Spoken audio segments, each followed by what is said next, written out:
నీలాంటి దరిద్రులు డబ్బులు చోకం చేసి మాట్లాడతారు. రామ్మోహన్ రావు గారు, ఏం దరిద్రుడు అన్నానని కోపం వచ్చిందా? అదేం తిట్టు కాదబ్బాయి, డబ్బు లేని వాడిని పిలిచే ఒక మామూలు పిలుపు.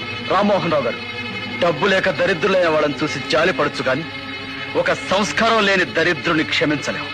చూడండి, డబ్బు సంపాదించడమే నా ధ్యేయం అయితే 5 సంవత్సరాల్లో 50 లక్షలు సంపాదిస్తాను. పిచ్చివాగుడు కట్టిపెట్టి 5 సంవత్సరాల్లో 50 లక్షలు. హత్యలు చేస్తావా, దోపిడీ చేస్తావా, బ్యాంకులను లూటీ చేస్తావా? అవి చేతగాని వాళ్ళు చేసే పనులు. చట్టబద్ధంగా 50 లక్షలు సంపాదిస్తాను. ఒక తెలివైన వాడు తలుచుకుంటే డబ్బు ఎంత సులువుగా సంపాదించవచ్చో నిరూపించి మీలాంటి డబ్బున్న వాళ్ళకు గుణపాఠం చెప్తాను. నువ్వంత గొప్పవాడి అయితే నువ్వు చెప్పింది చేసి చూపెట్టగలిగితే నా కూతుర్ని నీకు ఇచ్చి పెళ్లి చేస్తాను.